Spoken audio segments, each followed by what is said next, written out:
Bonsoir à tous et bienvenue sur notre nouveau live Advance. Je suis ravie de vous retrouver pour vous présenter et animer ce live aux côtés des directeurs et directrices du concours ainsi que des écoles. Vous allez tout au long de ce live découvrir nos écoles, les écoles qui font le concours Advance, ainsi que les modalités du concours et le dossier Parcoursup. Donc, n'hésitez pas à poser également toutes vos questions. C'est un live qui est organisé pour vous. Toute une équipe est mobilisée pour vous répondre. Donc, n'hésitez pas à poser toutes vos questions sur le chat. En quelques chiffres, pour commencer, on va présenter le concours Advance en quelques chiffres. C'est un concours commun à 4 écoles d'ingénieurs que vous allez découvrir un peu plus tard, qui sont l'EPITA, le SME, IPSA et Subbiotech. Ces 4 écoles offrent un peu plus de 1850 places et représentent un seul vœu sur Parcoursup. C'est-à-dire que si vous êtes en terminale, vous devez candidater sur Parcoursup et le concours Advance représentera et comptera uniquement pour un seul vœu. Et vous pourrez mettre autant de sous-vœux que vous le souhaitez parmi les 21 choix de formation qui sont proposés par nos 4 écoles. Donc, ces formations que vous pourrez suivre dans les 15 campus présents sur 7 villes en France. La particularité du concours Advance, c'est que nous recevons 100% de nos candidats pour passer les épreuves QCM, enfin les épreuves écrites, ainsi que l'oral de motivation. Donc, la chance est donnée à tout le monde de défendre son dossier. À noter également que les épreuves du concours Advance vont se dérouler en présentiel sur l'un des 13 centres d'examen qui se trouvent sur les différents campus de nos écoles. Et maintenant, avant de passer la parole à nos directrices et directeurs pour la présentation des écoles, il faudrait peut-être un petit peu avoir plus de notions sur qu'est-ce qu'un ingénieur. Et je vais inviter M. Emmanuel Hiver, l'un des 2 directeurs du concours Advance, pour vous présenter justement. Merci Kaina, bonsoir à tout le monde, très heureux de vous retrouver pour ce nouveau live. Alors oui, c'est quoi un ingénieur? À quoi ça sert un ingénieur? C'est un mot qui peut parfois faire peur, hein, qui cache des fois des choses auxquelles on ne pense pas. Alors, on vous a mis quelques verbes d'action, hein, inventer, innover, imaginer, fabriquer, créer, communiquer, développer, industrialiser et concevoir. On aurait pu en mettre d'autres. C'était pour vous faire comprendre en fait qu'un ingénieur, il va partir d'une idée, d'un concept.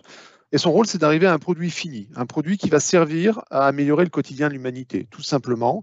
Et tous les produits que vous utilisez aujourd'hui, hein, les produits technologiques ou même, je devais remonter encore un peu plus loin, la roue presque, ça a été créé et inventé par l'homme. Alors, on ne parlait pas d'ingénieur à l'époque, hein, un des premiers à avoir mis peut-être la profession en avant, on peut parler de Léonard de Vinci, mais après, il y a eu beaucoup d'ingénieurs que vous connaissez probablement, et ça dans tous les domaines d'application, et c'est vraiment l'idée, c'est de permettre à l'homme de mieux vivre sa vie. Si vous avez un téléphone portable aujourd'hui, c'est grâce aux ingénieurs. Si vous avez des voitures, c'est aussi grâce aux ingénieurs. Donc voilà, des produits, des services, des solutions, toujours dans l'idée d'améliorer le quotidien de l'homme. Alors, de quoi a besoin un ingénieur ? Lorsqu'on parle d'un ingénieur, on va parler de compétences. Il y a plusieurs compétences que vous allez devoir acquérir si vous voulez devenir un ingénieur, et ça, on va en reparler dans la présentation des écoles. D'une manière générale, on a en premier le savoir. Alors, c'est quoi le savoir? C'est justement la connaissance que vous avez, la connaissance scientifique, la connaissance technique du secteur d'application dans lequel vous voulez évoluer plus tard. Alors, dans ce savoir, il y a aussi les matières de base, hein, les matières qu'on appelle les sciences de l'ingénieur, les mathématiques, la physique, chimie, puisque oui, nous sommes des écoles d'ingénieurs, donc on a besoin de ces concepts importants. Le savoir-être ensuite, alors c'est quelque chose qui n'est pas tangible, c'est pas des choses qu'on apprend forcément à l'école, qu'on va plutôt, dont on va s'imprégner. Le savoir-être, moi c'est ce que j'appelle le costume de l'ingénieur. C'est-à-dire qu'un ingénieur, non seulement il doit être un bon scientifique, mais il doit aussi savoir, par exemple, prendre une équipe en main, il doit savoir prendre des décisions, il doit savoir les assumer. Donc c'est tout ça, c'est voilà, c'est devenir un ingénieur, c'est aussi habiter un peu la profession. Le savoir-faire, pourquoi est-ce qu'on parle de savoir-faire? Parce qu'on a la partie théorique, mais on a la partie pratique. Ça, c'est extrêmement important en tant qu'ingénieur d'être capable de faire des choses. Donc, on a dans les formations des ingénieurs, ce savoir-faire, il est représenté souvent par les stages, les nombreux stages que vous allez faire, par l'alternance aussi, mais aussi par les projets. Le savoir-faire faire. Alors, là, on est dans une autre dimension, c'est-à-dire qu'on sait, et en tant qu'ingénieur, on est un peu un manager, on est un leader, et c'est aussi à l'ingénieur de montrer comment faire, de montrer à son équipe quelle est la direction à prendre. De tout ce côté management, c'est dans les compétences du savoir-faire faire qu'on va les retrouver. Et enfin, le savoir apprendre, ça veut dire que tout au long de votre carrière, si vous choisissez la profession d'ingénieur, vous allez devoir continuer à apprendre. Pourquoi? Tout simplement parce que la science va évoluer. Et si vous voulez rester un ingénieur au top niveau, il va falloir continuer à apprendre et à vous former. Et ça, c'est ce qu'on va vous apprendre à faire justement, à continuer à avoir toujours ce savoir et aller chercher le savoir où il se trouve.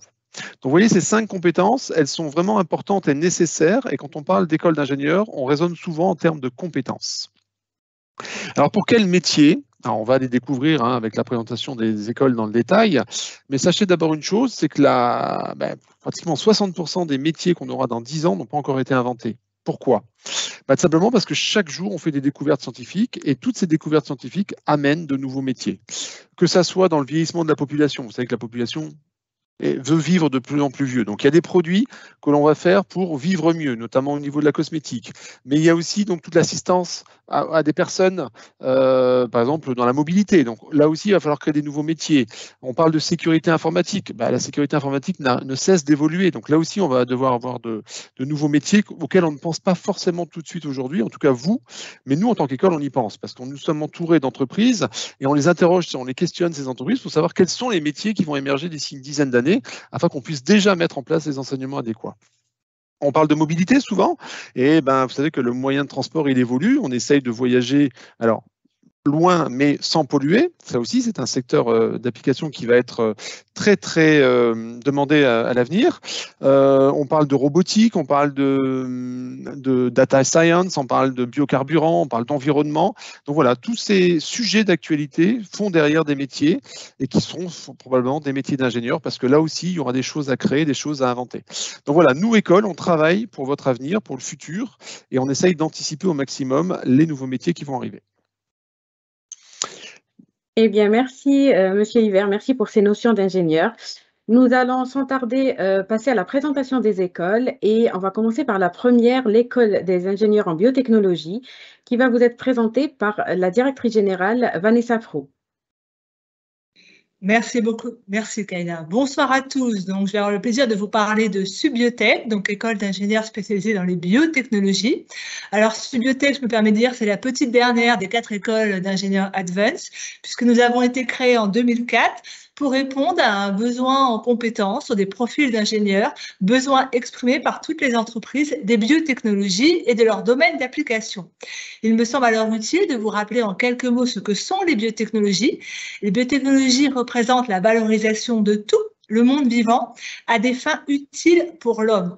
Quand je parle de tout le monde vivant, je parle de vous, de moi, des animaux, des plantes, mais aussi de tous les êtres invisibles, les bactéries, les champignons, les levures et toutes les molécules qui nous composent. Et bien, avec ce monde très complexe et très varié, on peut fabriquer des tas de produits qui répondent à nos besoins primaires, à nos besoins essentiels. Vous ouvrez votre frigidaire, vous avez des biotechnologies avec les yaourts, les fromages. Vous ouvrez votre armoire à pharmacie, vous avez des biotech avec les nouveaux médicaments. Et il y a encore des tas d'innovations à apporter dans ce domaine. Donc, du coup, on va retrouver les biotechnologies dans les secteurs de la santé, la cosmétique ou encore l'agroalimentaire. Donc, finalement, Subiotech va vous former à différents métiers d'ingénieur sur tout le cycle de vie d'un produit de biotechnologie. Alors, Subiotech, en quelques mots aujourd'hui, qu'est-ce que c'est? C'est 2 campus, un à Paris-Sud, à Villejuif, et un à Lyon.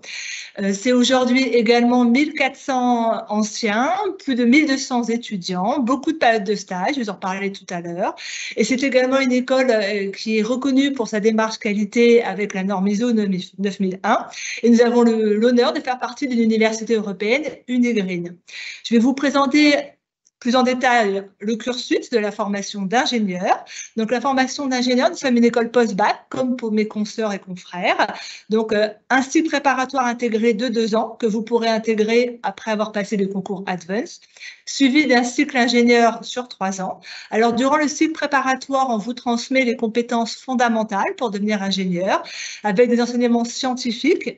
Il n'y aura pas que des séances du vivant. Pour faire de la biotechnologie, il faut également étudier les maths et la physique.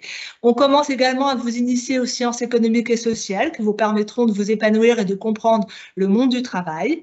Également un premier stage durant le premier cycle. Puis après, vous rejoignez le cycle ingénieur sur 3 ans, où là, vous allez plus travailler les compétences professionnelles à travers une pédagogie par projet. Et vous pourrez également préciser vos compétences en choisissant des options. Donc, tout d'abord, une majeure parmi 5 majeures. Les majeures correspondent à des familles de métiers d'ingénieurs auxquels vous pourrez prétendre, par exemple ingénieur de recherche ou encore ingénieur sur une ligne de production, ingénieur qualité ou pour ceux qui ont le sens de la négociation, également ingénieur technico-commercial. Et vous pourrez également choisir une mineure qui est en lien avec un secteur d'application concerné par les biotechnologies comme l'industrie pharmaceutique, cosmétique, nutrition ou encore environnement. On peut également noter que le cycle ingénieur peut se faire par la voie d'alternance avec un contrat d'apprentissage sur 3 ans. Subiotech est également une école très tournée vers l'international. Je vais vous développer pourquoi il y a les petits drapeaux Angleterre sur la diapo, voilà. En effet, tout d'abord, sachez que le cycle ingénieur est totalement enseigné en anglais, mais on vous prépare à suivre des cours scientifiques en anglais. Et pour les plus motivés par la langue de Shakespeare, ils peuvent également choisir de rejoindre notre cycle préparatoire intégré en sélectionnant la classe anglophone parmi les sous-vœux sur le concours Advance. L'international, vous le retrouverez également en faisant un semestre d'études dans l'une de nos 108 universités partenaires sur l'ensemble de la planète. Tous les continents sont concernés pour la mobilité. Nous avons des partenariats vraiment sur l'ensemble de la planète. Nous proposons également des doubles diplômes.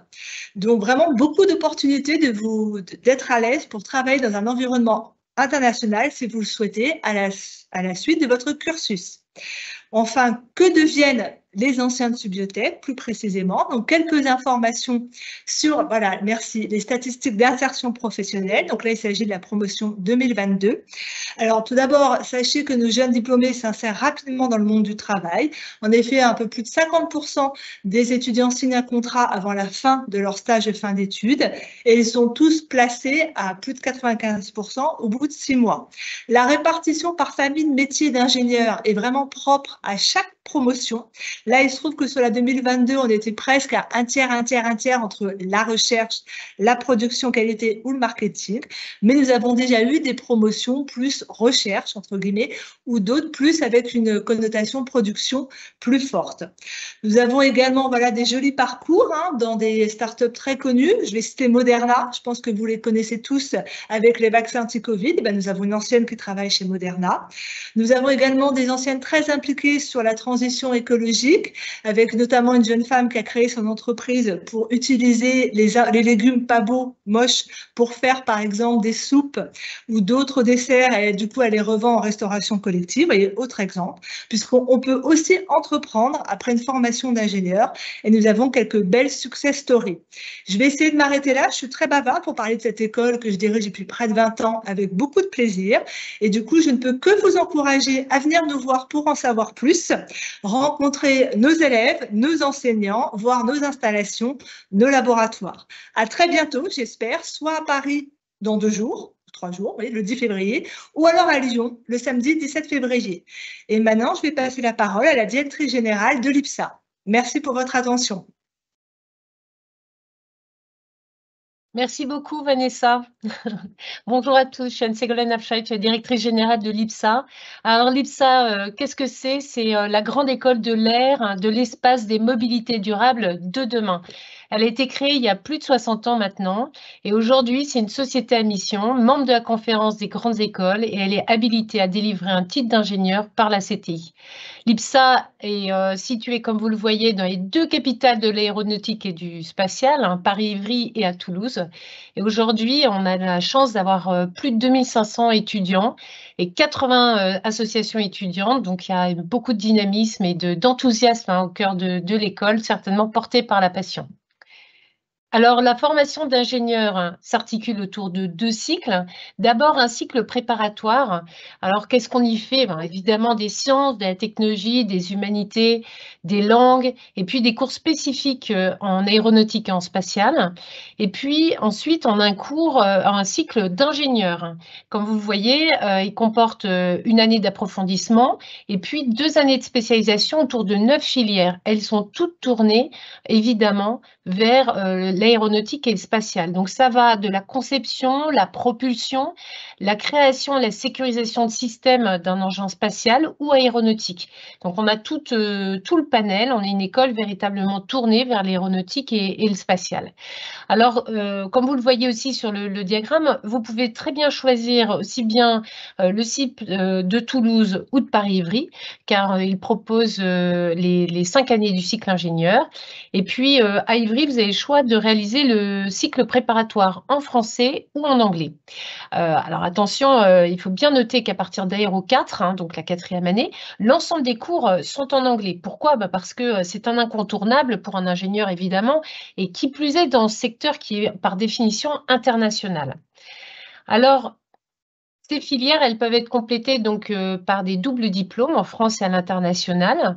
Alors, comme vous le voyez, en premier lieu, Paris-Saclay. Alors, on a mis de côté le New Space qui plaît beaucoup aux étudiants parce qu'aujourd'hui, il y a un dynamisme très fort autour du New Space. Et puis, autour vous avez un double diplôme aussi, enfin 13 mentions double diplôme avec Centrale Supélec. Un double diplôme avec une école de commerce qui s'appelle l'ISG, c'est une école du groupe Ionis. Et puis à l'international, 40 doubles diplômes dans 15 universités partenaires. Alors là, vous pouvez partir jusqu'à 2 ans voilà, à l'international dans ces écoles. Donc ça vient véritablement finaliser, ciseler votre profil professionnel et vous différencier sur le marché de l'emploi. Alors, l'ensemble des étudiants du cursus ingénieur part au moins un semestre en université internationale partenaire. Je vais dire comme toutes les écoles d'ingénieurs. Alors nous, la particularité, c'est que la passion étant véritablement la fibre de l'école, évidemment, on va choisir parmi nos 114 universités partenaires maintenant, donc qui sont, vous le voyez, partout dans le monde, des programmes spécifiques en aéronautique et en spatial, parce que certes, vous partez à l'étranger, mais il faut continuer à travailler sur la propulsion, l'aéronautisme, évidemment. Alors, sur l'insertion des ingénieurs, elle est évidemment pas en difficulté en France et dans le monde. On le voit tous les jours en ouvrant le journal et quand on discute avec des gens de la profession, on le sait, il y a un énorme besoin dans l'industrie aéronautique et spatiale aujourd'hui. Donc, la problématique, c'est pas tant de trouver un emploi, mais plutôt de savoir où est-ce qu'on veut travailler. Plutôt dans une PME, une start-up, un grand groupe international, et puis évidemment, bien savoir négocier son salaire. Alors, et vous l'aurez compris, on vous entraîne à ça à l'école. Par ailleurs, le secteur de l'aéronautique et du spatial, comme je vous le disais, est extrêmement dynamique. Juste quelques chiffres pour avoir des idées claires. L'an dernier, Dassault a vendu 92 Rafales pour 15 milliards d'euros. Il y a quelques semaines, il en a vendu 42, rien que pour l'armée de l'air et de l'espace. On arrive en tout à 500 Rafales vendus dans le monde, donc 300 à l'export. Donc, vous voyez, Dassault est extrêmement dynamique. Et puis, Dassault, ce n'est pas comme le Rafale, c'est aussi le Falcon qui connaît aussi un grand succès. Un deuxième exemple, au Salon du Bourget, Airbus a vendu 600 Airbus rien que la première journée. Et le Salon du Bourget, ça dure 7 jours. Donc, vous imaginez le succès d'Airbus. Alors, certes, Boeing, en ce moment, connaît des déboires. Donc, voilà, ça aide certainement Airbus à être dans les leaders aujourd'hui à l'international, en tout cas en vente d'avions. Et puis, on peut pas. C'était pas réel en fait auparavant, mais aujourd'hui, l'écosystème des startups est en ébullition avec le New Space. C'était plus compliqué de faire une startup il y a 10 ans dans ces secteurs parce qu'il fallait des millions d'euros d'investissement. Et aujourd'hui, depuis 2009, grâce à Blue Origin et SpaceX, c'est possible. Donc, l'obstacle majeur des entreprises, c'est plutôt la difficulté de vous attirer dans leur rang et donc les perspectives sont extrêmement favorables pour les Ipsaliens. Alors, comme vous pouvez le voir, il y a aussi d'autres secteurs d'activité qui sont possibles parce qu'un diplôme d'ingénieur de l'IPSA, ça peut mener à bien des domaines. Alors, pour nous rencontrer, enfin, c'est samedi 10 février à Toulouse et à Ivry. On vous attend Et il faut savoir qu'en plus, vous aurez la chance de participer à IPSER, c'est le festival du vol. Donc, on fait venir pour des raisons pédagogiques, mais on l'ouvre aussi au grand public ce jour-là, hein, le 10 février. Vous aurez l'occasion d'aller découvrir des simulateurs, hein, de Rafale avec de la 3D, d'hélicoptères, etc. Et puis de visiter des pièces aussi du musée Safran. Donc venez sur le campus d'Ivry le 10 février si vous voulez venir aussi au festival d'IPSER. Et puis c'est le meilleur moyen de savoir si vous avez envie de vous épanouir comme nos 2500 étudiants. Donc rendez-vous samedi prochain.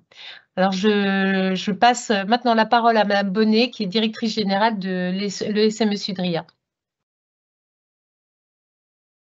Bonsoir. Donc, j'ai la chance de diriger l'ESME, qui est l'école généraliste du concours Advance et qui est présente à Paris, à Bordeaux, Lille et Lyon. Une école généraliste, c'est une école qui ne cible pas un domaine technologique ou un secteur d'activité. Notre école propose une formation très large, basée sur plusieurs domaines technologiques, un très grand nombre de choix, de parcours, d'options, pour former des ingénieurs qui vont exercer dans tous les secteurs et avec des missions très variées. Finalement, notre engagement, ce que l'on vous propose à l'ESME, c'est de vous accompagner dans la réussite et dans la construction d'un parcours qui va vous ressembler, de devenir l'ingénieur qui correspond à vos aspirations et à vos talents, avec néanmoins un objectif commun, une vision qui est celle de vous préparer à relever les défis qui s'offrent aux ingénieurs dans les années à venir, et en particulier la transition énergétique et la décarbonation de l'économie. Alors, comment on fait pour former ces ingénieurs voilà, qui peuvent aller dans tous les secteurs et exercer de très nombreux parcours, très nombreuses missions? Comme toutes les écoles en 5 ans, on a un cycle préparatoire de 2 ans avec des matières très variées, évidemment beaucoup de sciences, des maths, de la physique, des sciences de l'ingénieur, de l'informatique, mais également des sciences du vivant, des sciences de l'environnement pour faire face aux enjeux de la biodiversité et les enjeux environnementaux, de l'anglais qui est une matière très importante dans toutes les écoles d'ingénieurs, et une originalité qui sont les parcours de l'ESME. Ça correspond au petit rond que vous voyez sur la gauche de l'écran. En fait, à l'ESME, dès la prépa, chaque élève va pouvoir choisir chaque semestre un parcours parmi les 6 que vous voyez s'afficher. Donc, c'est soit de l'innovation, des projets pédagogiques dans des Fab Labs, ou plus d'international, ou découvrir le monde des biotech, le monde de l'énergie et de l'environnement, ou des doubles compétences ingénieur-manager, ingénieur-designer. Vous pouvez choisir, tester, changer tous les semestres ou rester dans le parcours si ça vous plaît. Quand on a fini la prépa, on rentre dans le cycle ingénieur. La première année du cycle ingénieur est un tronc commun, donc basé sur des sciences plus appliquées autour du domaine de l'énergie et du numérique. Et on continue les parcours pour continuer à découvrir les différents domaines de l'ingénieur. Ces 3 premières années peuvent également être suivies tout en anglais à travers le cycle anglo que nous proposons à Paris, à Lille et à Lyon. Ensuite, on arrive en 4e année. Là, c'est l'année où on part à l'étranger. Donc, comme dans toutes les écoles du groupe Ionis, un semestre d'études obligatoires à l'international avec 80 destinations possibles. Et quand on revient, il nous reste 1 an et demi pour nous consacrer à la majeure qu'on a choisie. Cette majeure, on l'aura choisie en fonction des parcours et des expériences, des projets qu'on aura faits. Et c'est le domaine qu'on va approfondir et qui va nous mener vers notre premier job. Dans la diapositive suivante, on vous présente toutes les majeures qui sont possibles. Je vous l'ai dit, c'est une école très ouverte sur plein de domaines. Donc, je ne vais pas vous citer toutes ces majeures. On les a rangées dans des cases pour les rassembler autour des grands domaines. Mais vous voyez qu'on va des énergies renouvelables à la robotique médicale, en passant par la cybersécurité, la finance, le design. Vraiment énormément de possibilités. Parmi ces possibilités, il y a aussi celle de faire en dernière année un double diplôme. Et donc, dans des universités ou des écoles partenaires, Centrale Supélec, l'Université Paris-Saclay, ou 25 partenaires internationaux qui proposent aussi des doubles diplômes. Ce qui est assez remarquable, c'est que 30% des diplômés de l'ESME sortent de l'école avec 2 diplômes, le diplôme d'ingénieur ESME et le diplôme d'un partenaire dans lequel ils ont étudié en dernière année. Pour illustrer la diversité de ces parcours, tout ce qu'il est possible de faire et parler d'insertion professionnelle, j'ai choisi de vous donner 3 exemples. Et ce sont les jeunes diplômés qui sont sortis l'année dernière. Isidora, qui était en majeure robotique médicale, qui travaille aujourd'hui pour une entreprise qui fait des robots chirurgicaux. Et Isidora passe une bonne partie de son temps en salle d'opération à assister le chirurgien. C'est un robot qui sert à opérer la colonne vertébrale. Et elle vient régulièrement témoigner à l'école et elle nous dit, mais quand je suis rentrée en école d'ingénieur, jamais j'avais imaginé que je commencerais ma carrière professionnelle dans un bloc opératoire. Sa copine de promo, Mina, elle travaille pour Expleo, chez Renault, et elle travaille sur des projets de véhicules électriques. Alexandre, même promotion, lui, il est rentré chez Safran, donc énorme entreprise d'aéronautique, et il travaille sur des projets de transition numérique chez Safran. Donc vous voyez, c'est tous ces parcours, toutes ces possibilités qui sont offertes, et tout cet accompagnement qu'on va vous proposer pour trouver votre voie et choisir finalement le parcours qui vous ressemble, qui vous plaît. C'est le plein emploi, c'est chez les ingénieurs. En plus, à l'ESME, on adresse tous les secteurs, énormément de métiers. Donc, le sujet de l'insertion professionnelle est le sujet de quelle entreprise, quel métier je choisis. Mais il n'y a pas de question de savoir si on va avoir un emploi à la fin. Voilà pour la présentation générale. Juste un petit zoom sur l'international parce que c'est très important. Donc, à tous les niveaux et dans toutes les étapes du parcours, vous avez le choix de faire tout en anglais ou un petit peu plus d'anglais. Et là, on vous montre toutes les possibilités d'international parce que c'est central à l'ESME. Pour en savoir plus, si vous voulez approfondir un domaine ou l'autre, eh bien, vous pouvez, comme le proposent également mes consoeurs et mon confrère, venir en journée porte ouverte. À Paris, à Bordeaux, à Lyon, c'est samedi prochain, le 10 février. À Lille, ce sera le 17 février. On vous attend. Il y aura des étudiants, des professeurs, on vous montrera des projets et on vous réexpliquera tout ça plus en détail. Je passe la parole à Sylvain Gousseau, qui est le directeur général de l'EPITA. Merci beaucoup, Véronique. Bonsoir à toutes et à tous. Alors, devenir un ingénieur de la cybersécurité, devenir un ingénieur de l'intelligence artificielle, se spécialiser dans les drones, être un expert du développement, c'est tout ça que propose l'EPITA à travers ces cinq sites à Lyon, à Paris, à Rennes, à Strasbourg, à Toulouse. L'EPITA, c'est finalement une école qui forme des ingénieurs en informatique depuis 40 ans. Parce que oui, être un ingénieur du numérique, c'est étudier l'informatique sous toutes ses coutures. Et c'est ça qu'on vous propose dans un parcours qui dure 5 ans, comme on vous l'a déjà décrit dans les écoles précédentes, 2 ans de classe préparatoire intégrée et 3 ans de spécialisation, on le verra juste après. Mais finalement, l'EPITA, c'est pas que un cycle de formation, c'est 4000 étudiants, donc c'est une très grande école d'ingénieurs sur 7 campus, 3 dans la région parisienne et puis Lyon, Rennes, Strasbourg et Toulouse. Donc on vous retrouve un peu partout en France et on sera ravis de vous accueillir le plus proche de là où vous êtes. On va faire de l'international, on va avoir 40 associations qui viennent effectivement rythmer toute la vie des étudiants. Ensuite, on va vous parler des majeurs. Moi, j'avais envie de vous en parler parce que les majeurs, c'est quoi? C'est les spécialisations. Les spécialisations, c'est ce que vous ferez à la fin. Là, vous êtes en train de vous poser les questions du début, de comment je rentre à l'EPITA et dans les autres écoles grâce au concours Advance.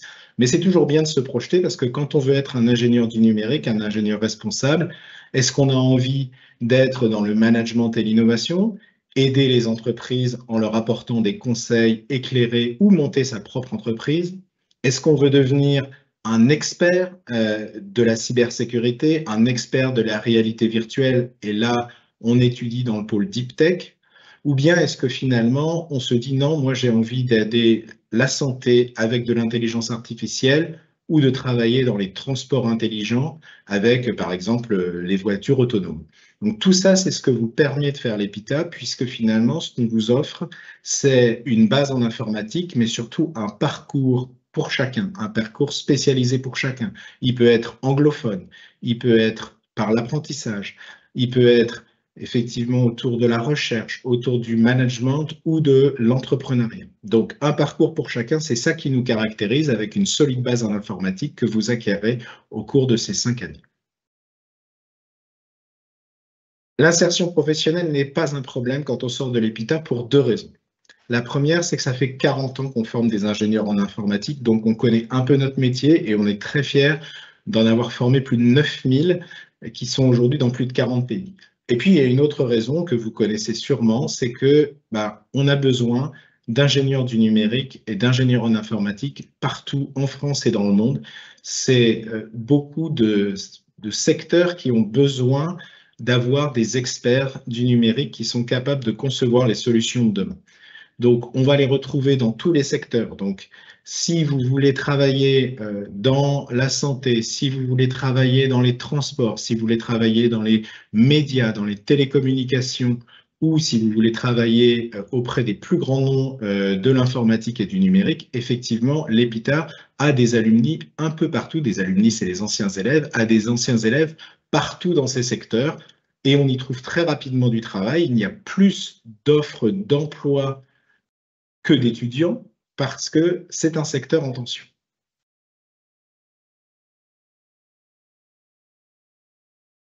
La partie internationale est importante, on l'a vu dans les autres écoles. En fait, pourquoi on a besoin de former des ingénieurs qui sont aussi ouverts sur le monde? C'est que le monde du numérique en particulier, c'est un monde qui est totalement ouvert. L'anglais est indispensable,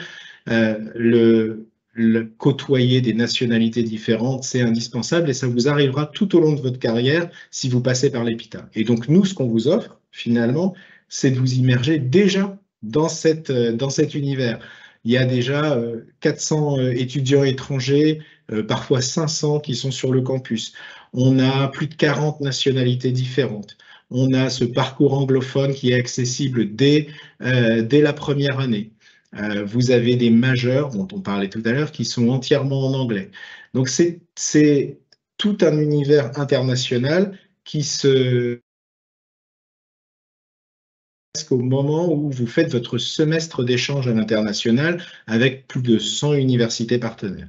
Mais l'international, finalement, il baigne le quotidien de ces 5 années à l'EPITA parce que là aussi, le numérique, c'est vraiment totalement ouvert sur le monde. Et c'est ça qu'on veut en vous formant.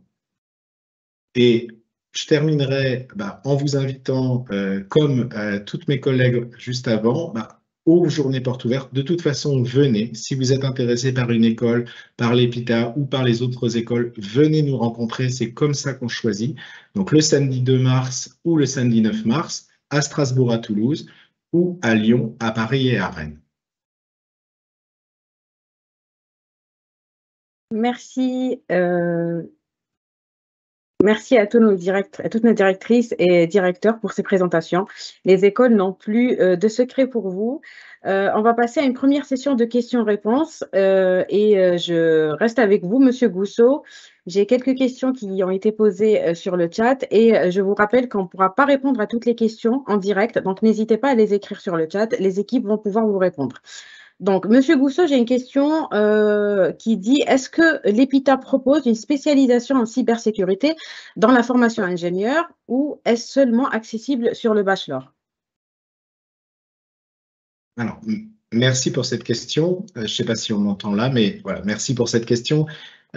Sur Parcoursup, l'EPITA propose un bachelor en cybersécurité, mais c'est aussi accessible dans la formation ingénieur.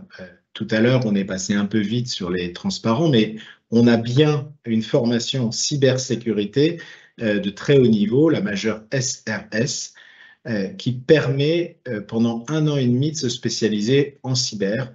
Donc, on peut accéder à travers la formation ingénieur via le concours Advance à une spécialisation d'ingénieur en cybersécurité. J'ai également une deuxième question d'un élève de terminale. Il est en terminale STI 2D et se demande s'il peut candidater. Alors, pour les STI 2D, on les accueille volontiers, bien entendu, en admission parallèle.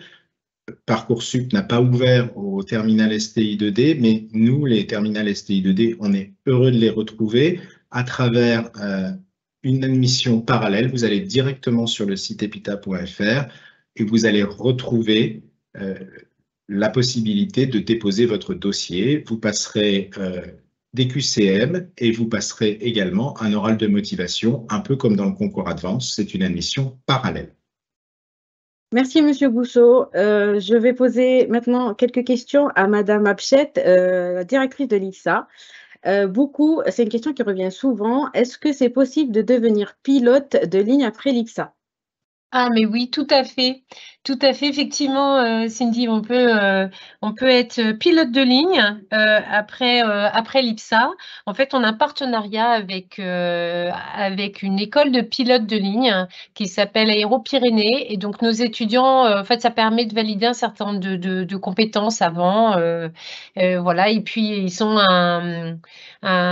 des heures de vol. Et donc voilà, à la fin, ils ont la chance d'avoir ces doubles compétences, c'est-à-dire à la fois pilote, mais aussi ingénieur. Et c'est important dans un monde qui bouge comme le nôtre, de pouvoir jouer en permanence sur ces deux compétences parce que voilà, un accident de la vie ou juste tout simplement, c'est pas si simple que ça d'être pilote, hein, de jamais rentrer chez soi le soir, de pas être là tous les week-ends, etc. Et parfois, au bout de 15-20 ans, on s'use un peu et on a envie de quelque chose de plus tranquille, entre guillemets. Et là, c'est là que son diplôme d'ingénieur prend le dessus. Voilà. Et j'ai également sélectionné une autre question. Est-ce que c'est possible de faire un double diplôme à l'IPSA? Alors oui, comme je l'ai indiqué, on a beaucoup de choix de double diplôme et on en a un tout nouveau dont je n'ai pas parlé tout à l'heure. C'est un double diplôme avec l'école navale. Et donc nos étudiants qui le souhaitent, qui ont envie de vivre cette expérience un peu hors du commun, d'aller justement dans une école militaire, ils iront passer 2 années à l'école navale et puis ils auront les 2 diplômes d'ingénieur, le diplôme d'ingénieur de l'IPSA et diplôme d'ingénieur de l'école navale.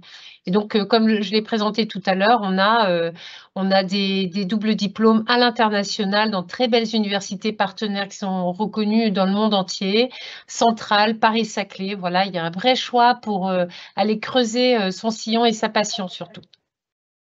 Merci beaucoup, merci pour ces réponses. J'ai aussi d'autres questions pour Madame Bonnet, la directrice de l'ESME.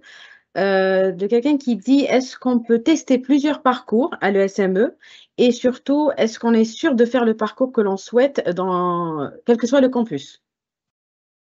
Oui, absolument. Donc, je vous ai dit, c'est notre marque de fabrique, ces parcours, hein, c'est cette possibilité de tester différents domaines, différents secteurs. Et donc, oui, on a le parcours qu'on souhaite parce que c'est optionnel et on change tous les semestres, donc ça se répartit assez bien entre les 6 parcours. Et les 6 parcours sont proposés sur tous nos campus. Donc, il n'y a pas de risque de ne pas pouvoir tester un parcours parce qu'on est à Lille, à Lyon ou à Bordeaux et que c'est proposé qu'à Paris. Non, les 6 parcours sont proposés sur tous nos campus et vraiment le choix est libre. J'ai également une autre question qui est, est-ce que c'est possible de faire de l'apprentissage à l'ESME? Ah oui, effectivement, j'ai oublié de préciser ce sujet, alors que c'est très important. On a une centaine de diplômés qui sortent de l'école par la voie de l'apprentissage. Donc effectivement, il y a 3 des majeurs qui sont proposés en apprentissage, c'est-à-dire que les années 3, 4, 5, hein, après la prépa, on peut rentrer dans une des majeures par l'apprentissage et suivre les 3 dernières années du cursus en étant apprenti. Donc, la formation est payée par l'entreprise et l'apprenti est lui-même rémunéré. Merci beaucoup, merci Madame Bonnet. J'ai aussi quelques questions pour Madame Prou, la directrice de Subbiotech, de quelqu'un qui dit si je n'ai pas un bon niveau d'anglais en terminale, est-ce que je peux quand même candidater à Subbiotech si tous les cours sont en anglais? Oui, bien sûr. Là, cette personne peut tout à fait candidater à Subbiotech, puisque durant le cycle préparatoire, nous avons des classes francophones, hein, du coup, avec également des enseignements d'anglais et même des semaines intensives d'anglais, les Speakeasy Week, où du lundi au vendredi, les élèves font différents ateliers en anglais. Donc, nous préparons les élèves progressivement à améliorer leur niveau d'anglais. Donc, surtout ne pas se censurer par rapport à un niveau d'anglais moyen. Postulez tout de même à Subbiotech et dans ces cas-là, prenez le parcours classique. Voilà. Par contre, je déconseille la classe anglophone du cycle prépa quand on a un niveau moyen en anglais. Mais vraiment, pas de barrière, rejoignez-nous et on vous aidera à progresser en anglais. Et d'ailleurs, il y a une période d'immersion linguistique à faire entre la première et la deuxième année du cycle préparatoire qui aide également à progresser en anglais. Merci beaucoup, donc il faut oser. Tout Et à fait. j'ai également une autre question de quelqu'un qui dit qu'il aime beaucoup la SVT, mais ne comprend pas la différence en biologie et biotechnologie. Très bonne question, merci de l'avoir posée. Alors, en effet, biologie, bien donc du coup, cela rassemble la compréhension du monde vivant. Et quand on dit biotechnologie, on rajoute le mot technique. C'est ce que j'ai expliqué quand j'ai présenté la formation. Dans le mot technique, derrière, il y a des outils scientifiques tels que ceux de la physique, des maths ou encore de la chimie. Donc, les biotechnologies, c'est vraiment la rencontre entre la biologie et les autres sciences. Parce que finalement, nous sommes des êtres vivants, mais on fonctionne grâce à plusieurs sciences, c'est-à-dire les lois de la physique telles que celle de la thermodynamique expliquent toutes les réactions qu'on a dans notre organisme. Également, nous sommes tous faits de molécules chimiques, il faut le savoir. Et par exemple, la bioinformatique va nous aider à modéliser des futures réactions dans des cellules biologiques. Donc, le mot tech signifie en fait qu'on fait une ouverture pluridisciplinaire quand on parle de biotechnologie. Donc, finalement, pour les passionnés de sciences, eh bien, on y trouve son compte en faisant des biotech. Merci beaucoup, merci à nos directrices et directeurs. N'hésitez pas toujours à poser vos questions sur le chat, on y répondra avec plaisir. On va passer à la deuxième partie de notre live qui est consacrée cette fois au concours Advance et je vais rappeler Monsieur Hiver qui va nous présenter, les modalités et le calendrier du concours. Oui, rebonjour, merci Kaina. Alors, les modalités du concours, c'est simple, il y a 3 épreuves. Et alors, la première, c'est la note dossier. Alors là aussi, on peut avoir peur en se disant, je n'ai pas des bonnes notes, comment est-ce que je vais pouvoir faire ce concours? Sachez d'abord qu'il n'y a pas de note éliminatoire, hein. Vous aurez par contre la note que vous méritez en fonction du travail que vous avez apporté en première et en terminale. Alors, pourquoi la première? Tout simplement parce qu'il est intéressant pour nous aussi de voir comment vous avez évolué pendant vos années de lycée. Et puis surtout, on a accès seulement aux 2 bulletins de terminale, puisque vous savez qu'avec la clôture de Parcoursup au mois d'avril, eh bien, on n'aura pas le dernier bulletin de votre terminale. Donc, on va regarder les épreuves de spécialité, on va regarder les notes que vous avez eues, notamment pour le bac français, pour l'anglais, et puis on va faire une petite moulinette, hein, on va faire la moyenne des moyennes, ça va nous permettre de regarder quel est votre profil académique. Alors, si vous êtes un très ou une très bonne élève, eh bien, vous serez récompensé parce que vous serez peut-être grand classé. Alors, on va grand classer à peu près entre 8 et 10% de l'intégralité de nos candidats. Et ça veut dire que, comme vous avez fait vos preuves à l'école, vous serez dispensé des épreuves dont je vais parler juste après, donc les épreuves écrites et la note profil école, mais vous ne serez pas dispensé de l'oral de synthèse et de motivation, puisque, on vous l'a dit en préambule, la grande particularité du concours Advance, c'est de recevoir 100% des candidats. Et même si vous êtes très bon à l'école, on veut savoir pourquoi vous voulez venir chez nous. C'est vraiment important de créer ce contact et d'aller discuter avec vous de vos motivations et de votre envie de rejoindre l'une de nos 4 écoles. Alors, donc, pas de panique si vous n'êtes pas grand classé. On va continuer sur les terminales générales pour l'instant. Pas de panique si vous n'êtes pas grand classé. Voilà. Donc, il y a donc des épreuves qui auront lieu sur le campus que vous aurez choisi lors de votre validation des vœux Parcoursup. Donc, on l'a dit, il y a de nombreux campus, hein, en fonction de votre zone géographique. Vous avez sûrement un campus qui n'est pas si loin que ça. Alors, ces épreuves, elles sont au nombre de 3. Donc, le QCM de mathématiques et le QCM d'anglais que je vais développer un peu plus tard, et l'oral de synthèse de motivation que je vais développer également un peu plus tard. Et enfin, la note profil école, le projet de formation, la fiche à venir, là aussi, on va en parler dans le détail juste après. Donc nous avons un deuxième concours, et ça ne concerne qu'une seule école, c'est Subbiotech, c'est pour les terminales STL, donc c'est un concours qui est un peu différent. Il n'y a que 2 notes. La première, c'est la même chose, c'est la note dossier, donc on va regarder le parcours académique. Et cette fois-ci, nous n'avons que des épreuves orales pour les candidats de STL, mathématiques, biochimie, biologie, anglais et synthèse, toujours l'épreuve de synthèse et de motivation. Remarquez que comme pour les terminales générales, le coefficient de l'épreuve de synthèse et de motivation est le plus important. Donc vraiment prime à la motivation. Et petite parenthèse pour les terminales STL, comme Subbiotech est la seule école à les accueillir, le campus, vous n'aurez pas le choix pour le campus, ça sera le campus de Subbiotech Paris pour venir passer les épreuves. Voilà pour les modalités. Pour le calendrier, alors on est en plein dedans. Ça a débuté, le 17 janvier, vous avez pu commencer à mettre vos vœux. Vous avez jusqu'au 14 mars à 23h59 pour mettre vos vœux. Je vous rappelle que vous avez le droit à 10 vœux et 20 sous-vœux. Attention, petite particularité, dans le cadre du concours Advance, vous pouvez mettre autant de formations qui vous intéressent, puisque vous avez la possibilité de candidater à plusieurs écoles et à plusieurs campus dans ces écoles. Ça sera à chaque fois un classement différent. Par contre, ça ne sera pas décompté de vos sous-vœux. Donc, vous pouvez en mettre autant que vous voulez. Alors, l'idée, c'est pas d'en mettre pour en mettre. Il faut aussi que ça soit motivé, puisque lorsque vous passerez l'oral de motivation, on vous demandera pourquoi vous avez mis toutes ces propositions. Si vous êtes capable de les justifier, tant mieux. Sinon, le conseil qu'on vous donne, si vous n'avez qu'une école ou 2 écoles qui vous intéressent dans ce concours, mettez ces écoles-là. Ce n'est pas la peine de toutes les mettre parce que vous avez la possibilité d'en mettre plusieurs. Et donc, vous aurez donc à confirmer ces vœux avant le 5 avril. Et attention, là aussi, il ne faut pas louper cette phase de confirmation parce que si vous ne les confirmez pas, vous les perdez. Et c'est à partir de ce moment-là que nous, on va pouvoir travailler sur votre dossier puisque c'est Parcoursup qui va nous envoyer votre dossier intégral. Et là encore, on va regarder ce qu'il y a dans le dossier dans le détail juste après.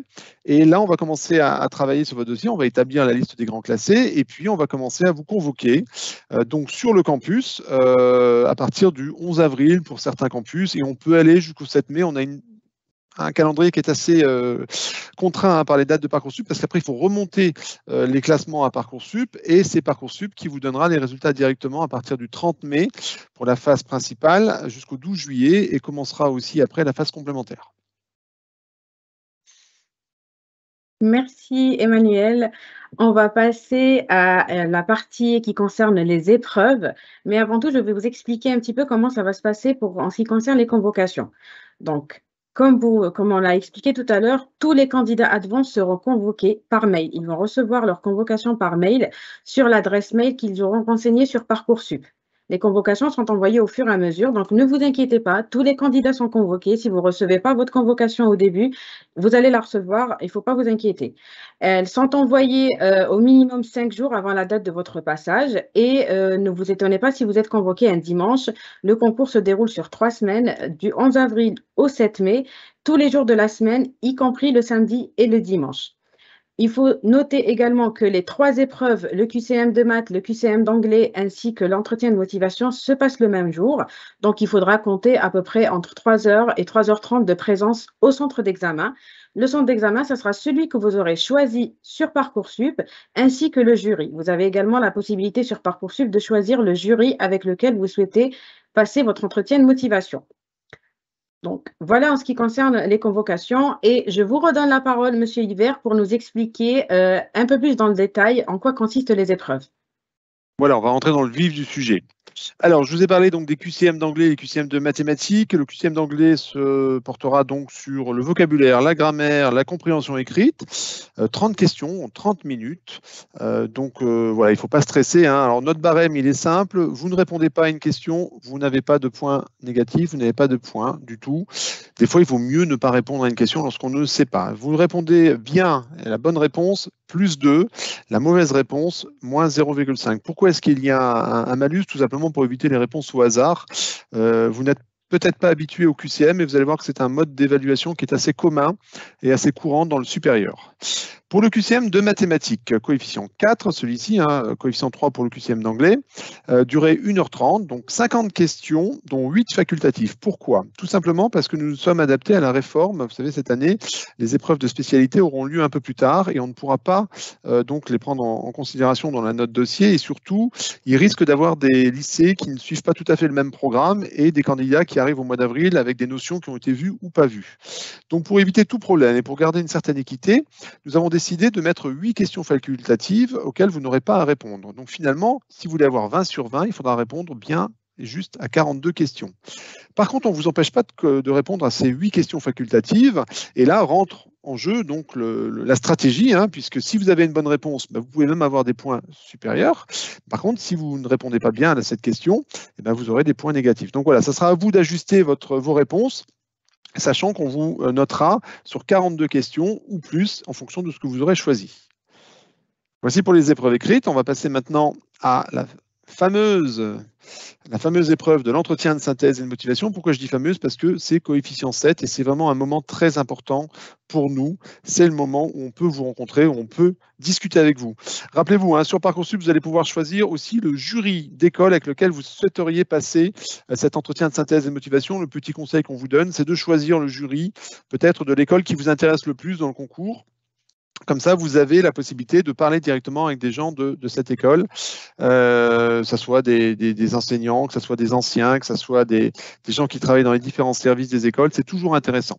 Maintenant, si ce n'est pas le cas, pas de panique, hein, même si vous choisissez un jury d'une autre école alors que vous avez votre cœur balance, hein, vous ne serez pas du tout pénalisé par ça et on jugera avant tout votre motivation.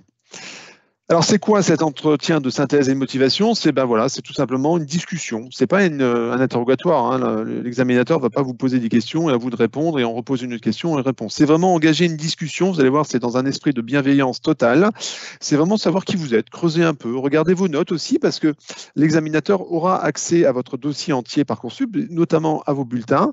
C'est une occasion pour vous d'expliquer un peu votre parcours. Si parfois il y a eu des accidents, c'est toujours bien. Voilà, vous êtes l'avocat de votre propre dossier et vous avez cette possibilité d'expliquer et de donner un peu le contexte qui vous a peut-être amené à avoir une note moins bonne sur un trimestre, ou au contraire, si vous avez des bonnes notes, expliquer quelle est votre méthodologie pour avoir des bonnes notes. Parler de l'école qui vous intéresse, parler du secteur d'application, dire que vous êtes venu en journée porte ouverte, que vous avez assisté à des journées d'immersion. Voilà, c'est tout à fait intéressant de le dire à ce moment-là. La motivation, vous savez, vous n'arrivez pas avec votre motivation et vous la déposez d'un bloc sur le bureau en disant voilà, prenez ma motivation. C'est vraiment à travers vos réponses, à travers les questions que vous allez poser peut-être, que l'examinateur va se dire ah ben oui, finalement c'est quelqu'un de très motivé, c'est un profil tout à fait intéressant pour nous. Donc cet entretien de synthèse motivation, il faut vraiment le dédramatiser, il faut le prendre comme une discussion. C'est un moment privilégié que vous avez, c'est un moment où vous allez pouvoir vraiment défendre votre dossier et c'est avec ce coefficient qui est très fort l'occasion de gagner pas mal de place dans le classement final. Merci. Voilà pour l'entretien de synthèse et de motivation. Merci, Monsieur Yver. On va passer à la partie de préparation. Donc, le concours Advance propose plusieurs façons de se préparer. Vous pouvez déjà télécharger nos annales, les annales qui sont disponibles gratuitement sur le site du concours Advance. Et vous pouvez également vous entraîner aux épreuves grâce à l'espace candidat. Tous les candidats au concours Advance ont un espace dédié où ils pourront suivre toute l'actualité sur le concours ainsi que les écoles et accéder également à la plateforme des QCM du concours. Vous avez également la possibilité de participer aux journées de préparation Advance. Ce sont des journées qui se déroulent les samedis sur les campus en région ainsi qu'à Paris. Elles ont déjà débuté depuis le 20 janvier et se déroulent jusqu'au 30 mars. Ce sont des journées qui sont encadrées par des professeurs, des enseignants et des encadrants où vous pourrez justement vous préparer aux sessions d'anglais, de mathématiques, ainsi qu'à l'entretien de l'oral de synthèse et motivation. Donc, c'est des journées où vous pourrez directement vous inscrire sur le site dans la rubrique « Se préparer ». Et enfin, vous pouvez également vous inscrire sur le site du concours Advance pour recevoir nos conseils en vidéo et où vous pourrez aussi suivre l'actualité du concours. Je vous redonne la parole, Monsieur Yver, pour nous expliquer un petit peu le dossier Parcoursup sur lequel est basée la note profil école par laquelle vous allez commencer. Merci. Oui, alors la troisième note, la fameuse note profil école. Alors, je précise que c'est un concours commun, donc les deux premières notes, la note dossier et la note des épreuves, sont communes à quel que soit le nombre d'écoles et de formations que vous allez choisir dans le concours Advance. Par contre, la note profil école dépend vraiment, comme son nom l'indique, de l'école que vous avez choisie. Donc, si vous choisissez plusieurs écoles, vous aurez plusieurs notes de profil école différentes, ce qui vous différenciera aussi dans les classements. Donc, qu'est-ce qu'on va regarder dans cette note profil école? On va regarder plusieurs choses. On va regarder en fait les éléments non notés. Autant on s'est intéressé aux notes sur la note dossier, autant là on va regarder un peu qui vous êtes. On va essayer de dresser un portrait robot. Donc, chaque école a sa propre grille d'analyse de votre dossier. Alors, d'une manière générale, on va quand même regarder des choses bien précises. On va regarder en premier voilà, des choses que vous avez remplies dans votre dossier Parcoursup, par exemple les activités, les centres d'intérêt. Alors, on pourrait croire que c'est une rubrique qui est facultative, mais non, elle ne l'est pas, en tout cas pas pour nous. Vous savez que vous avez des choses à remplir dans Parcoursup, hein. Ce n'est pas juste mettre des vœux dans Parcoursup, c'est aussi faire attention à son dossier. Donc, la qualité de vos réponses va aussi être très importante pour nous. Pourquoi est-ce qu'on s'intéresse à vos activités ou vos centres d'intérêt? Parce que ça nous permet d'en savoir un peu plus sur vous. Donc, même si c'est facultatif sur Parcoursup, pour nous, ça ne l'est pas, je le répète. Prenez soin de bien remplir cette rubrique. Si vous avez des activités extrascolaires, si vous êtes investi dans les associations, si vous avez fait des réalisations, c'est le moment de le marquer. Alors, vous aurez aussi eu l'occasion de le rappeler pendant l'entretien, sûrement, mais c'est bien aussi de le mettre par écrit parce que ça va compter encore à ce moment-là. Pour nous, ça va nous permettre aussi de nous projeter. Une école, c'est pas juste un endroit où vous allez apprendre des choses, hein, c'est principalement ça, mais c'est aussi, dans toutes les écoles, vous avez pas mal de vie associative, de vie culturelle, et c'est important pour nous aussi de créer une certaine osmose dans nos écoles afin que nos étudiants se sentent le mieux possible. Et quand un étudiant est à l'aise dans son école, souvent, il est performant aussi dans ses études. Voilà pour la première rubrique qu'on va étudier attentivement. On va aussi s'intéresser à vos bulletins, je l'ai dit, mais pas cette fois-ci à la partie notée, à la partie appréciation. Et puis aussi au lycée dans lequel vous faites actuellement vos études. Ça, c'est important pour nous parce que les progressions dans les trimestres, les bonnes volontés, quand il y a des adjectifs qui reviennent comme sérieux, comme volontaire, ça aussi, ça nous intéresse beaucoup de le savoir. Il n'y a pas que les notes dans la vie, il y a aussi la façon dont on obtient ces notes. Et c'est vrai que parfois, obtenir un 12 lorsqu'on est parti d'un 8 et qu'il y a une bonne progression qui est soulignée par le professeur, pour nous, c'est de la valeur ajoutée et c'est valorisé dans notre profil école. Donc voilà, très important les appréciations, il n'y a pas que les notes. Troisième élément qui va nous servir pour établir cette note profil école, c'est la fiche à venir. Cette fameuse fiche qui est remplie par vos professeurs et par le chef d'établissement, alors auquel vous n'aurez pas accès encore directement lors du concours, vous l'aurez un peu plus tard, mais nous on l'a, on a la fiche remplie et on s'en sert notamment sur les appréciations, sur la méthode de travail, sur l'autonomie, la capacité à s'investir, l'engagement citoyen, le niveau de la classe d'une manière générale, votre capacité à réussir dans la formation visée et votre capacité à réussir tout court. Donc voilà, ce sont des appréciations qui sont faites par vos professeurs qui vous connaissent bien. Donc on va s'en servir également pour compléter notre profil école. Et enfin, dernière chose très importante pour nous, la lettre de motivation. Alors vous savez que cette année, il y a une question qui est posée aux formations, de savoir si on l'utilise ou pas, cette lettre de motivation. Oui, nous on l'utilise grandement, elle est lue. Elle est lue et relue. Donc attention à ne pas la rédiger n'importe comment. Le conseil qu'on vous donne, c'est de le faire vraiment avec vous, de ce que vous avez envie de nous dire. Alors, vous avez des outils aujourd'hui qui peuvent vous aider à rédiger ces lettres. On va parler de ChatGPT.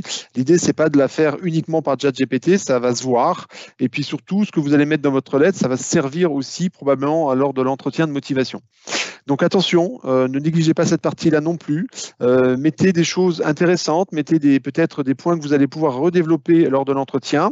Si vous êtes intéressé par plusieurs écoles, vous n'avez qu'une lettre de motivation malheureusement à mettre, vous pouvez aussi mettre plusieurs paragraphes concernant chaque école. L'idée, c'est d'avoir quelque chose d'homogène, quelque chose de sincère qu'on va pouvoir utiliser, qu'on va pouvoir aussi valoriser dans votre note profil école.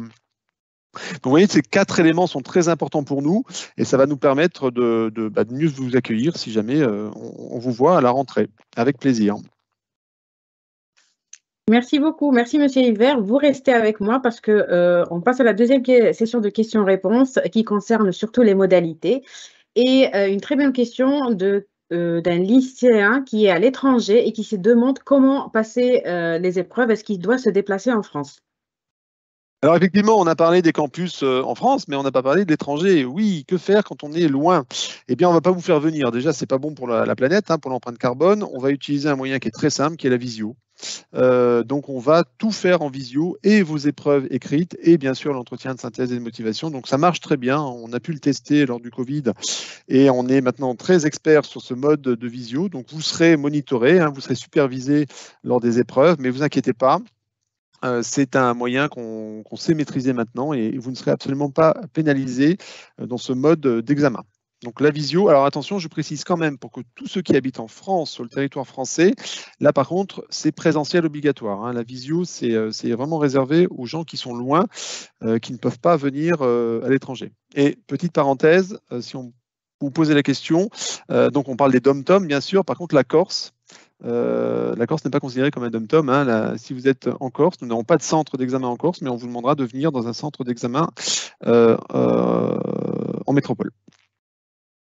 Et je rajouterai aussi à ça que même pour les journées de préparation, on n'a pas oublié les candidats à l'étranger. Il y aura une journée de préparation en visioconférence qui sera dédiée uniquement pour eux et sur laquelle ils peuvent s'inscrire. Elle se déroulera le 30 mars. Alors, je passe à une autre question. Je souhaite faire la section anglophone. Est-ce que mon oral de motivation est en anglais? Alors, non, pas cette année. Nous avons décidé de ne pas faire cette orale de motivation en anglais. Pour des raisons logistiques, c'était très compliqué à organiser. Par contre, ça ne veut pas dire que votre niveau d'anglais ne sera pas scruté. Hein. On va le regarder à travers les notes que vous aurez obtenues à notre QCM d'anglais. On va regarder également les notes que vous avez lors de votre lycée et les appréciations des professeurs. Alors, comme l'a dit Madame Proux, et c'est valable pour toutes les écoles qui ont des sections anglophones, la section anglophone, c'est très bien. Et puis, évoluer en anglais lorsqu'on veut faire un métier d'ingénieur, c'est très logique, il faut le faire. Par contre, ne brûlez pas les étapes. L'anglais, vous allez en faire, vous allez le maîtriser petit à petit. Si vous avez un bon niveau d'anglais, la section anglophone est sûrement faite pour vous. Par contre, si votre niveau est encore à améliorer, vous allez voir, hein, vous allez ne forcez pas les choses. Vous allez pouvoir améliorer votre anglais et après switcher naturellement. Notamment, souvent, vous avez un semestre d'études à l'étranger dans lequel vous allez parfaire votre anglais. Donc, pas d'entretien en anglais, mais quand même un focus très important sur vos notes d'anglais si vous êtes candidat pour la section anglophone. Et Monsieur Hiver, est-ce que le niveau de l'établissement des candidats est pris en compte? Alors, j'en ai parlé rapidement lors de la note profil école. Pour la note dossier, clairement, non. Nous avons des notes brutes et nous prenons les notes brutes. Il n'y a pas de coefficient pondérateur par rapport au lycée d'origine. Ce qu'on peut annoncer dans d'autres concours, moi, je suis assez dubitatif là-dessus. Nous, c'est clair, on va prendre les notes brutes. Par contre, on va faire attention à votre lycée d'origine et c'est normal qu'on y fasse attention lors de l'entretien de motivation et lors de la note profil école. Je vous l'ai dit, en fonction des lycées, de votre classe, de votre classement dans le lycée, ça c'est des éléments qu'on va prendre en compte parce qu'ils sont importants et c'est dommage de ne pas les prendre en compte. Par contre, je reviens sur cette différence de lycée. Oui, on a toujours des candidats qui nous disent « je suis dans un lycée très sévère, donc si j'étais dans un autre lycée, j'aurais des meilleures notes ». Probablement. Par contre, si vous êtes dans les lycées très sévères, c'est que votre enseignement, normalement, vous avez des bons professeurs et ça va se voir dans vos QCM. Normalement, si vous êtes bien formé, vous allez pouvoir restituer ce niveau de formation dans vos épreuves écrites. Donc finalement, vous n'y perdez rien. Vous allez rattraper ça dans les épreuves écrites. Et encore une fois, lors de l'épreuve de motivation et lors de notre profil école, on en tiendra compte également. Merci beaucoup. Merci pour toutes ces réponses. Merci pour toutes ces explications. N'hésitez pas à poser toutes vos questions qui vous viennent à l'esprit sur le chat. Vous avez encore le temps, on y répondra avec plaisir. On va passer à la clôture de notre live et ce, avec les conseils que peuvent vous donner nos directrices et directeurs. Donc, je vais appeler Madame Bonnet et lui demander quels conseils vous donnez aux candidats.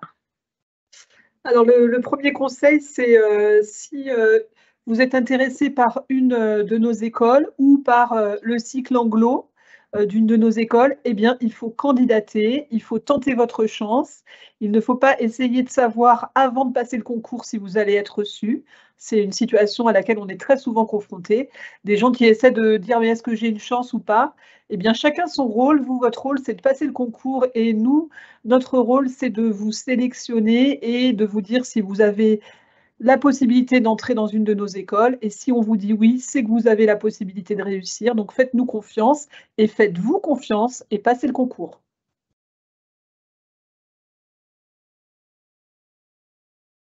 Alors, Madame Proux, vous conseillez quoi aux candidats? Oui, alors de mon côté, j'aimerais vraiment revenir sur votre vie extrascolaire, vous, au quotidien. C'est-à-dire qu'on ne s'intéresse pas seulement à un dossier scolaire, nous, ce qui nous intéresse, ce sont également les personnalités, les savoir-être de nos futurs élèves. Donc, n'hésitez pas à valoriser, que ça soit dans les centres d'intérêt sur Parcoursup, mais aussi durant l'oral de synthèse et de motivation, valoriser tout ce que vous faites à côté de vos études, vos activités extrascolaires. Si vous faites du sport, ça va nous intéresser parce que ça va révéler un esprit d'équipe. C'est un sport collectif, mais aussi un goût pour la compétition, pour le challenge. Si vous faites de la musique, ça va nous intéresser parce que ça veut dire derrière beaucoup de discipline, de rigueur, également de la créativité. Donc, si vous faites du babysitting, là, ça veut dire beaucoup de patience. Donc, c'est aussi une qualité recherchée chez les ingénieurs. En fait, toute qualité est intéressante pour faire un parcours d'ingénieur. Donc, vraiment, parlez-nous de vous dans vos lettres de motivation, mais aussi à l'oral.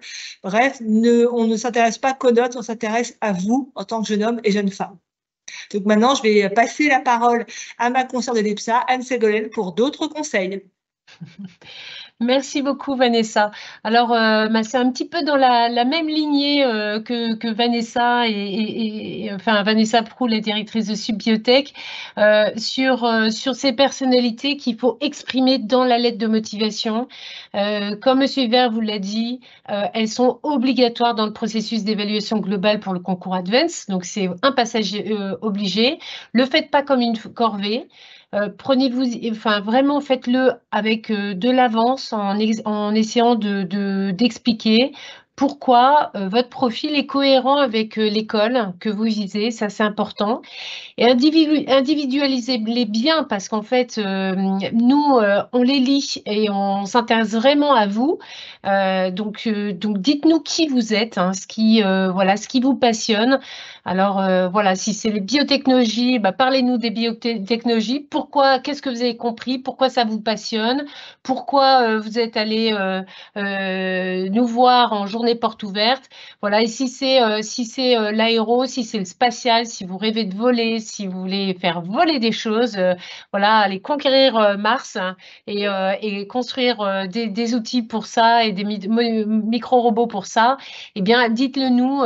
Dites-nous aussi que vous êtes venu à IPSER, dites-nous que vous êtes venu aux journées de découverte des métiers de l'ingénieur, dites-nous que vous êtes venu en journée porte ouverte. Tout ça, ça montre votre personnalité et surtout votre motivation. Et en plus, gardez-les bien parce que ça vous préparera pour l'oral et ça permettra aussi de montrer, enfin voilà, d'expliquer tout ça. Ça sera autant de fenêtres que votre interlocuteur pourra ouvrir pour mieux vous découvrir. Donc voilà, utilisez ChatGPT mais avec parcimonie. Voilà, je laisse la parole à Sylvain Gousseau de l'EPITA pour terminer. Ouais, merci. Alors, peut-être un dernier petit conseil qu'on peut vous prodiguer, c'est de vous préparer en fait. Mais se préparer, c'est pas seulement réviser ses maths et son anglais, c'est surtout s'intéresser aux écoles. Vous avez peut-être 1, 2, 3 écoles, 4 écoles, je ne sais pas, mais dans votre viseur, dans le concours Advance. Passez du temps, c'est pour ça qu'on vous présente au même moment, passez du temps avec ces écoles, on vous ouvre nos portes pour vous montrer ce que c'est que nos métiers, ce qui se passe dans ces écoles, comment les étudiants le vivent, vous rencontrez des étudiants, des anciens, des enseignants, la direction, donc c'est des moments hyper précieux si vous ne les avez pas fait, donc préparez-vous. Renseignez-vous aussi pour ceux qui sont trop loin et qui ne peuvent pas se déplacer. On pense à eux aussi. Renseignez-vous sur le site internet. Posez-nous des questions. Il y a toujours des canaux qui sont ouverts pour envoyer des questions par mail ou par chat. Donc, on a toujours la possibilité d'interagir avec vous et nous, on a envie d'interagir avec vous parce que c'est en nous connaissant le mieux que vous vous déciderez et que vous nous convaincrez.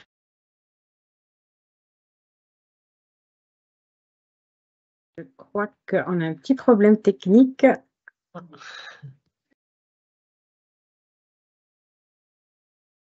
On ne vous entend plus, Monsieur Gousseau? Oui, parce que j'ai terminé, mais si vous voulez, je peux vous redonner On n'avait encore pas un entendu autre les deux mots de la conseil, fin. mais je pense qu'il y a eu assez de conseils. Eh bien, merci beaucoup. Merci à nos directrices, merci à Monsieur Gousseau, Monsieur Hiver, merci à toute l'équipe qui répond à vos questions. N'hésitez pas à continuer. N'hésitez pas non plus à nous suivre sur les réseaux sociaux. On est présent sur les réseaux sociaux. Si vous avez des questions, des interrogations, n'hésitez pas à nous contacter. Vous avez nos coordonnées sur le site.